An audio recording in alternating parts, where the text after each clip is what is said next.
As the saying goes, no man is an island, or rather no person is an island, and we all depend on a small village to survive. But why does that reality or truth feel so against the grain? Having grown up fiercely independent, modelling myself on my single parent who made it work with very little, or former partners who were avoidant and distant, I fell into the trap of thinking I could do it all myself. But what was the turning point for me?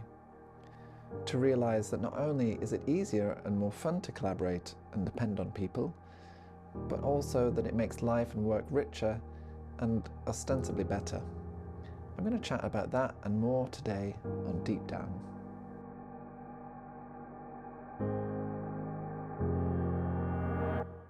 Welcome, listeners and viewers, to this brand new season of Deep Down with Jordan Hunt.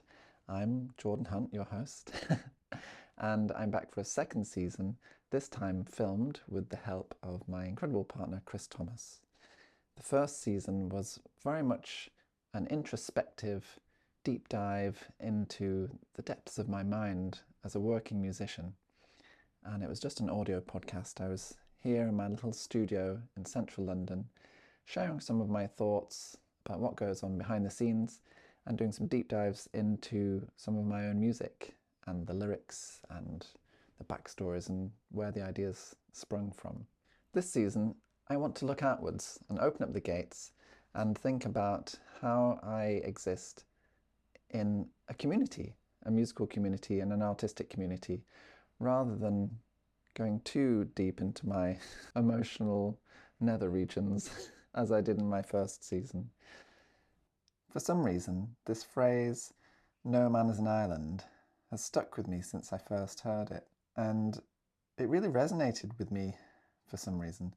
I don't think I really believed it when I first heard it, but over the past 20 plus years, I've really learned this idea of community and the idea of an artistic community, not only of friends, but colleagues and acquaintances that you work with, or that could be helpful, or that you could help out in some way. This sort of symbiotic relationship. And of course the power of collaboration. And the idea of self-release as a self-releasing artist, as I am, it's not actually a self-release. It's actually a village release. It just happens to be without the help of a label. I also wanted to delve into the lack of support structures in the music industry these days, and how most artists who make their own work are not only forced into this corner of self-releasing, but are actually choosing to do it these days. Most notably, James Blake recently left his major label and set up with an independent label in order to gain more artistic control over his career. And that really feels really prescient that that's the way the world is going these days. I feel like over the years I've learned a sense of community, like I mentioned, and what it means to collaborate. I've got friends who I've worked with for many, many, many years, to whom collaboration just comes really, really naturally. And it's almost as though they've always acknowledged that they would not exist and their work would not exist without collaboration and support and help. Basically just leaning on other people who can do things better than you in order to make the cumulative collective work better. I think in my earlier career, in my formative years, I found myself in these collaborative situations in a band and in a duo project with Olivia Chaney. The band was the Irrepressibles, and then later the Hidden Cameras, and then working in the Theo company with a collective of artists and theatre makers, directors, and then eventually once I left the Irrepressibles, started a collective called Principal 6 with 6 of them former members of the Irrepressibles in order to put on events and write together and release music together. Through that whole time, I think I was rather in denial about the idea that despite me being part of these groups of people that were helping each other, I effectively was still always an artist alone. When it came to releasing my own music or working on my own music, I effectively had to do everything myself. Part of that was perhaps out of a financial guilt of not being able to pay friends to help me on my personal projects. There's a real difference between being part of someone else's project, where they're taking the helm and you're simply helping or facilitating in whatever way you can, versus a project that really feels like your baby, as I've called it in the past. And over the years, I've finally been brave enough to work on and release my own babies into the world in the form of pop songs and classical music and so on. When I was younger as a composer, it was a very lonely life. I mean, I don't say lonely in order to garner sympathy. It's really what I was leaning into. I really was naturally inclined to that kind of solitude, and also the kind of control of running the show in the way that a composer calls all the shots when it comes to the score, and you deliver this effectively tablet on stone that this is the work, and then you hand it to some players and then they take the reins from there. It didn't really occur to me that even a composer's life is collaborative, and of course without the players and orchestras, ensembles, conductors, all of those relationships, the music would literally never make it into the world because it's stuck on the paper, on the page. Of course, it goes without saying that I've had so many incredible teachers and mentors along the way. It started in primary school, my very first violin teacher, and then at the music centre when I graduated to secondary school. My A-level music teachers were incredibly important in my musical education. And at the same time, I had a gymnastics coach. I think I must have known him for about 10 years, but he was very formative and almost a secondary father figure. And then, of course, I went on to university, went to the Royal Northern College of Music and had composition tutors there, most notably David Horn, who I was with for the longest period of time, but also John Caskin at Manchester University and Simon Bainbridge at the Royal Academy of Music. Of course, when you're studying, you do workshops and masterclasses and so on, and I had a whole string of composer mentors that I might have met with only once or twice on courses or whatever, and gave me their little sage pieces of wisdom that I really clung on to. But I still felt like all of this was feeding into me, an artist who was effectively working in a vacuum. I think I was in denial about the fact that even that teacher-student relationship is a sort of collaboration. I teach now, principally how I earn my keep, one-to-one in my little studio here. And I love the collaborative element of it. I love the fact that my students keep my ideas fresh when it comes to working on my own stuff and learning how to practice through teaching them how to practice. But when I was younger, I definitely had an instinct that perhaps I'd learned from my family or loved ones who were very fiercely independent, that one couldn't necessarily rely on anyone else. And so maybe it was the fact it wasn't necessarily a choice, more of a necessity. I really had this insistent need to do everything myself. And I think that definitely has held me back over the years, because really it's just cultivated a fear of approaching people for help. I think the breakthrough in my own development was that word help, and learning to ask for help, and it not being a scary or dirty or dangerous word, but realizing that whenever I helped out a friend or facilitated someone else, it really filled my heart and made me feel valuable. And just that perspective shift, realizing that when I ask other people for help, it gives them the opportunity to feel valuable as well by helping me out. That was such an epiphany moment. I remember a few occasions in the past where I might have been offered help. One of the most important ones that sticks with me was after my very first gig at Cafe Otto in London, I think 2011. After that show, I literally just played one song.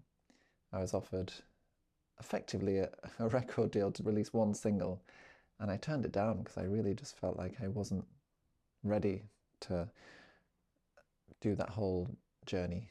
it was too early in the process of me developing my own musical style to feel like, okay, I can now run with this. And I had a real sense of the idea of momentum, that once you start something, once you make that first impression, you've got to run with the momentum and keep going. And I just don't think I was in a place to do that. I don't regret not taking that single deal. Later on, it developed into the offer of a record deal. But by that point, I think I had already figured out how to release things myself. And so actually, it wasn't as important. But I did take the offer of help to help promote the release, which I knew I was not naturally very good at back then. That very first release was my EP Long Lost, which you can hear on all streaming services, and you can buy a copy even via my website, jordan-hunt.com. But it wasn't just that I wasn't ready, it was probably that I didn't believe in myself. I think it ran much deeper than that. And I feel that luckily, with age, I've gotten over myself a little bit and I've become less fearful to ask for help and just ask the question. So often I'll be formulating a conversation in my head in terms of potential outcomes, potential responses and replies and parameters. Really overthinking is the case. And now I've learned to sort of mute that conversation and simply ask the question in a very simple and vulnerable way, because I'm brave enough now to receive the response. Either way, I'll survive. In recent weeks, the subject of No Man is an Island has come up again, especially because the prompt to revive this podcast and bring a second season to the world. I've been thinking about it ever since May 2024 when I did my last episode of season 1. I was thinking at some point I'll bring it back. I'm not sure when. I need a break for now. And I was contacted by someone in classical PR who was asking me to feature one of their composers on my podcast. I thought to myself, have you listened to my podcast? Do you know what it's about? I thought that's not a very useful comment, although it's kind of true. And I realised ever since day one, since the conception of the podcast, I'd always planned to have conversations with friends. I've got so many interesting friends I've worked with over the years. And to have a, not formalised, but sort of like a framed way to pick their brains and share the outcomes with the world is really fascinating to me. So actually, that inquiry from this PR person was the thing that tipped me over the edge and made me realise, yeah, I should just get on with this. I should not be fearful. Someone externally is coming to me to request more of the podcast. And I thought, great, I can get over myself about worries of whether I should start it, whether I've got the time to keep it going, etc., and just get on with it. So that first guest is my friend Stephen Davison, who is a composer who I studied with at the Royal Northern College of Music, and he has a new piece that's being played by the BBC Symphony Orchestra at the Barbican Centre later this month. So he will be my first guest next week in a conversation version of the podcast. And I'm really excited to share that with you. We've actually already filmed the conversation at this point, and it's very enlightening for me. I love chatting with him. We both had the same teacher at the Royal Northern, David Horn. And I hope it's interesting and enlightening for you to see how I am really enmeshed in a community outside of this little room and how you might know me otherwise. In order to make this season happen, of course, I'm working with a videographer who happens to be my partner, Chris Thomas. He's an exceptional videographer, filmmaker, documentary maker. So it feels like a really obvious collaboration that we should work on this together. I'm really lucky that he's got time for me. We've already collaborated in the past to make some dance films for my EP To the Ocean Floor. I think only 4 of those dance films have been released actually. So I'll be releasing the final 4 in the coming months when it's appropriate. And don't worry, I'm not overthinking it. It's just about a matter of scheduling. So look forward to those. There's also a new album coming out, Music for Dance Unseen, which is a classical album. I started writing it during lockdown 2020 in response to an idea from Chris, who wanted to make some dance films at home. So I thought, well, I'll make you some music. eventually lockdown finished and we hadn't quite gotten around to finishing those dance films or recording the music for the films as a soundtrack. But I thought, well, I've got enough music here for an album's worth of music, and I kept going until I had about 45 minutes worth of music. That literally would never have happened had Chris not prompted me with this idea of let's collaborate in the first place. So that's a perfect example of how, without an input or stimulus from the outside world, my work literally wouldn't exist. I'm very excited to share that with you soon. I'll fix a date and let you know when that's out. The start of 2025 for me feels strangely busy and full, which I really didn't predict back in December 2024. Before the new year even, I just saw this open landscape of wintry depression perhaps in January, February, March, as it's always very cold here in the UK. But so far, things have been happening and people have been in touch and have been writing and recording and editing and preparing things for release. So it's all very exciting actually. And again, this idea of being part of a larger community is one of the most important aspects of this. One piece I'm working on at the moment is for English National Ballet Youth Company. My friend Carolyn Bolton, incredible dancer and choreographer and the creative director, I believe, of the English National Ballet Youth Company, asked me to write some music for her new commission for this spring. She used some of my music last year on a new work. She used my piece 2 Alone for solo violin, and she really enjoyed that and said, here is a platform, here's an opportunity for you to either do something similar or something totally different. I love your work and just give us something great to play with. So I'm very excited about that. It's almost finished. I'm also working with the co-choreographer on that project, Jane Chan, who's fantastic, and they both have quite different briefs in terms of what they want from the music, so it's a bit of a challenge. But again, it's so much more alive as a project for me because I know there's a performance and a deadline. It's definitely going to happen, and there's input from the outside world. There's, they have notes when they hear the drafts of the music. It's quite liberating, really, because there isn't time to overthink. It also means that I'm not the only ego in the room, which for me is very useful, because otherwise I can get caught in this kind of cycle of contradiction where you never end up with a firm artistic decision on anything. So it's been made rather more businesslike by having the head of the ENB Youth Company say, let's go in this direction. It's been really helpful. I've also obviously been working with people to make this new classical album, Music for Dance Unseen, come to life. Originally it was recorded with my friend Christoph Skirl and with players Paloma Dyke, Tatsuke Iijima, Charlotte Stock, Nicole Robson and Sarah Kershaw, who I've been friends with for many years now. They are the string and piano players on the record. And in more recent months, I've been working with my friend Bobby Williams, who has been mixing the record and mastering it for release at the final stages. So again, the record would literally not exist without the input of other people, and I'm so grateful for them all and for all of their involvement. Bobby is also helping me on a record of songs, Deep Down, which are very much self-written, self-performed, me at the piano singing.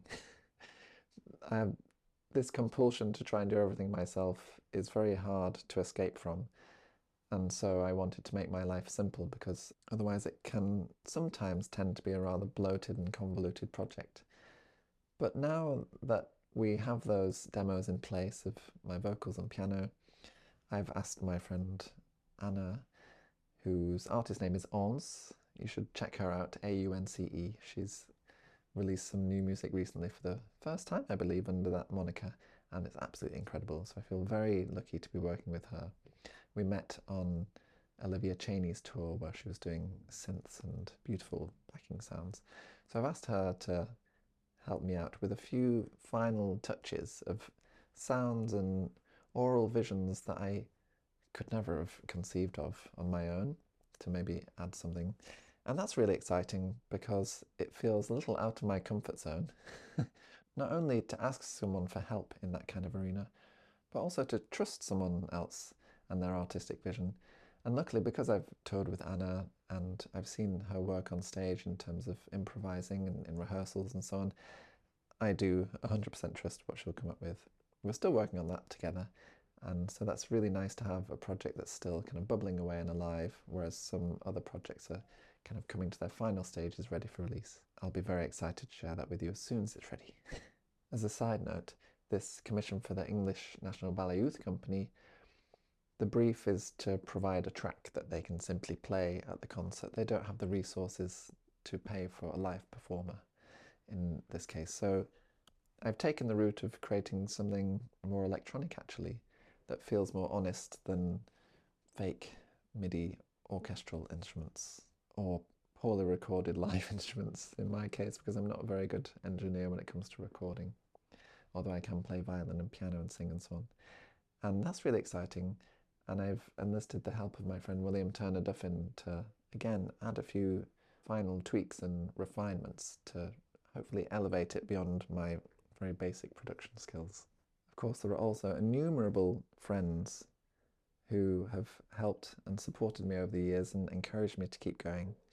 I remember notably my friend Alex, one of my best friends, who got my first EP, Long Lost, off the ground through some light cognitive behavioural therapy. One day in a park, we developed a sort of plan to make that happen, and we set a deadline. As we knew, I was very good at responding to external deadlines, although this was a rather arbitrary fake deadline.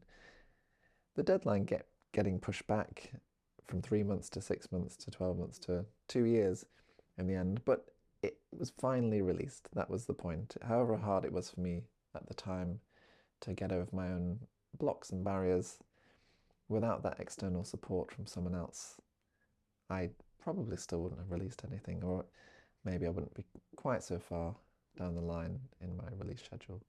And of course, I'm a teacher myself, but I'm still always learning. And I've mentioned in last season's podcast about my singing teacher and vocal coach, Louise Shepherd, who has been absolutely incredible.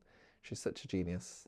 She's been totally instrumental in helping me reframe and find depth and richness to my voice, and also stamina that I don't think I had before. All of my songs were just too hard for me. So I'm really excited to share the fruits of the work that I've done with her over the years as well. Of course, this idea of no man being an island, I think, can even extend to people we've never met in person, people that we might follow online, or that we just really love recordings of, or we've seen videos of. A few of those people have been really important in my development, notably Dr. Michael Greger, who runs nutritionfacts.org. It's been totally transformative for my approach to diet and health and well-being, as I really value health. You know, if you don't have health, what do you have? And also, as I'm sure most of you can imagine who might have heard the first season of Deep Down, I'm really keen to explore the inner workings of the mind. And people like Alain de Botton, the philosopher and emotional worker, who thinks very deeply about emotions and explains the workings of therapy really so clearly and succinctly in his School of Life YouTube channel videos. And more recently, Nedra Glover Tawwab, who has these incredible books on boundaries, which have been really transformative for helping me not only create better boundaries with the people I interact with, but also with myself. And of course, if you've ever heard me talk about any of my musical idols, Hilary Hahn, the Grammy-winning violinist, who I consider to be the best violinist in the world, she's a constant source of inspiration in terms of her approach to playing and also practice and self-compassion when it comes to practice, that I discussed in one of my very earliest podcast episodes, Practice Makes Perfection. I'd recommend you go back and listen to that episode specifically if you've never heard this podcast before. I was really proud of that one and had many people talk to me specifically about what they'd heard and learned in that podcast about how I view practice, especially having been a teacher for most of my working career. And when it comes to people I've never met, of course, I'm so grateful and encouraged by so many kind listeners and followers who have left nice comments or reached out in direct messages and social media, who I might not have met because I've not done a live gig for a while. They've always got something nice to say. They're very encouraging, asking, when is the new music coming out? When is the podcast coming out? It really keeps me going, and it gives me a sense of sustaining support that's more valuable than you might realise. So this first episode is really leading me on to say that I'm really excited and looking forward to sharing some conversations with some of my friends and colleagues, like-minded musicians and artists, and maybe not so like-minded musicians and artists, friends, writers, performers, directors, etc. People that I've met along the way, and people that I've, in most cases, known quite a long time, not only to pick their brains and learn from them, but also share insights from them, because of course we can all learn from each other. I think today my conclusion's pretty self-evident. I've been through quite a journey of self-individuation, is that the right word? To discover myself and be more like myself, and realizing that that individuation doesn't necessarily separate me from other people, but brings me closer to other people and allows me, when I'm being fully myself, and to embrace help from everyone and anyone. And that deep down, truly no man or person is an island. And if you disagree, then good luck on your journey discovering the truth. Thank you so much for joining me today. Don't forget to subscribe, follow, and review this podcast. And if you like it, share it with your friends or on social media. You can find me on social platforms at Deep Down with Jordan Hunt and at Jordan Hunt Music. Deep Down uses bits of my music from my song Ocean Floor, and you can listen to my music on all streaming services. I'd love to hear from you via DM or via my website, jordan-hunt.com, if any of these experiences resonated with you, and there you can sign up to the mailing list for announcements and updates. Thank you so much for listening.